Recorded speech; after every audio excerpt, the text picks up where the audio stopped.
ना अगले टर्म में अगले वीडियो में हम पिछले वीडियो में जो टर्म सामने आया था हमारा, वो था पावर फैक्टर,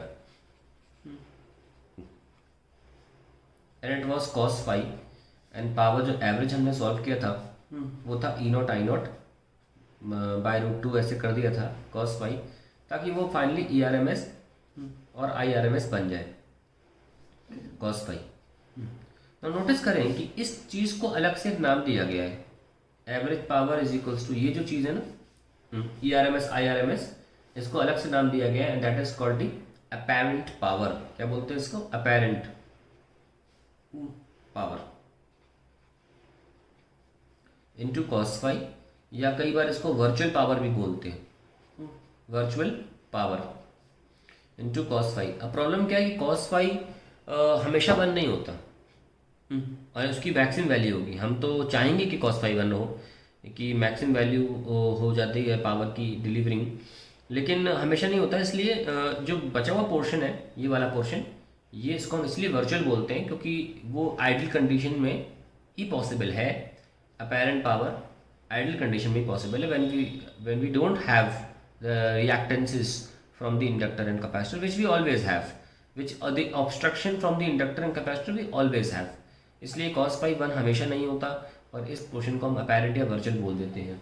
और एक्चुअली इसको भी कुछ बोला जाता है इसको ट्रू पावर, क्योंकि सचमुच में एग्जिस्ट तो यही करेगी ना जिसमें cos phi लगा हुआ हो, वन ना हो। तो true power is equals to apparent power into cos phi. और ये काफ़ी इंपॉर्टेंट टर्म्स हैं, काफ़ी यूज़ होते हैं हमारे बोर्ड एग्जाम में भी, हर जगह यूज़ होते हैं, और साइंस में, इलेक्ट्रिकल साइंस में बहुत यूज़ होता है ट्रू पावर और अपेरेंट पावर के फॉर्म में कॉस फाई की डेफिनेशन। तो एक हमने लिखाई थी आपको definition, it is a cosine of the phase difference between the current end voltage. But ये इसका फिजिकल मीनिंग बताता है कि कॉस फाई जो है वो actually it is the ratio of the, ये भी डेफिनेशन है, it is the ratio of the true power to the apparent power, true power to the apparent power, extremely important। आप नोटिस एक चीज़ और notice करिए, पावर के या तो खत्म हो गया, पावर फैक्टर की कोई इशू नहीं रह गई, पावर फैक्टर की वैल्यूज हम निकाल के दिखाएंगे आप कैसे निकालनी, लेकिन इंपॉर्टेंट बात सामने यहाँ पे आती है पावर एवरेज में, that we have E not sorry E R M S I R M S cos phi, ये सामने आता है। और अगर हम इसे खोलें तो E naught I naught divide by two cos phi हमारे पास आ जाता है यहाँ पे। इसमें आप देख सकते हैं कि आई नॉट कॉस फाई एक टर्म है, बहुत इंपॉर्टेंट टर्म, ठीक है। और इस आई नॉट कॉस फाई को हम कुछ बोलते हैं, and we call it the wattful component of the current, wattful component of current, ठीक है।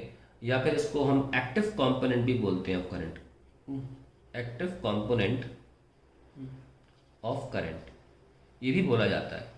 अरे अगर कोई आई नॉट कॉस फाई है तो ऑब्वियसली कोई आई नॉट साइन फाई भी होता होगा।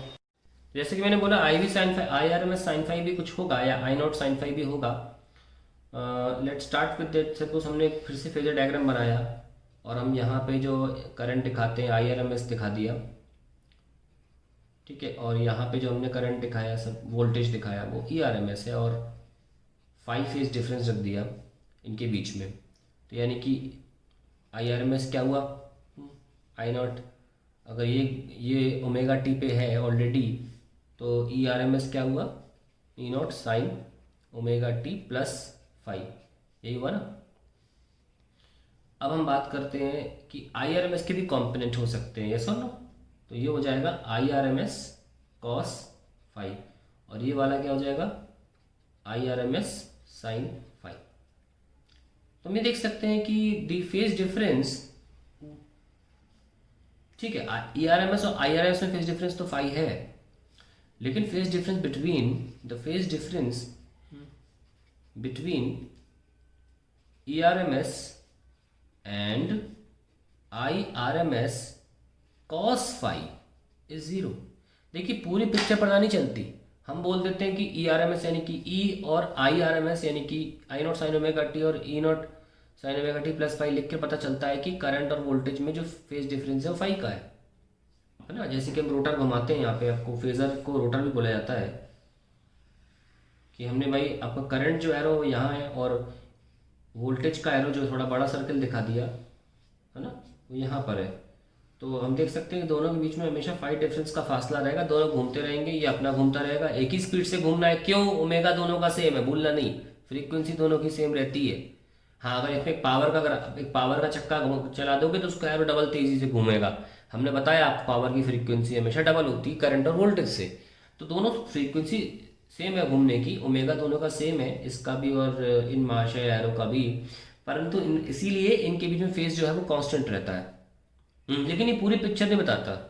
पूरी पिक्चर पता चलती यहाँ से कि करंट, ठीक है, आपने बोल दिया कि आई नॉट, इसकी पूरी लेंथ कितनी आई नॉट है, इसकी पूरी लेंथ कितनी ई नॉट है, और ये दोनों आपस में कितने फेज डिफरेंस पर है, 5 है। और किसी भी वक्त जो करंट होता है, जो कि हम इस एक्सिस पे दिखाते हैं, वाई एक्सिस पे, ये होता है इन साइन ओमेगा टी कैलकुलेशन होती है उसकी। तो हम उसके फॉर्म में भी बोल सकते हैं कि हमारा जो पावर जनरेट हो रहा है वो आई आर एम एस के फॉर्म में बोल सकते हैं, कोई फर्क नहीं पड़ता, आप चाहे तो आई नॉट ई नॉट के अकॉर्डिंग बता दें। एनीवेज, तो हम देख सकते हैं कि पूरी पिक्चर पता चलती है यहाँ से कि आई आर एम एस का cos theta cos phi component अगर हम ई आर एम एस की दिशा में ले लें तो उनके बीच में फेज डिफरेंस क्या है, 0 है। और I R M S sine phi का phase difference with E R M S and the phase difference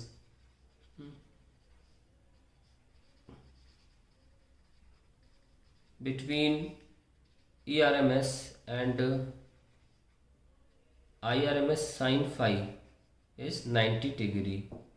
ठीक है। सो अगर हम पावर लिखना चाहें इनकी तो क्या हो जाएगा, ERMS into IRMS sin phi, और इनका आपस में फेज डिफरेंस कितना, 90 का cos 90 0। तो अब देख सकते हैं कि IRMS sin phi does not consume any power, does not consume any power, and hence it is the wattless current of an AC circuit, AC circuit। तो ये हमारा वॉटलेस करंट और वॉटफुल करंट का कंसेप्ट क्लियर हो गया होगा।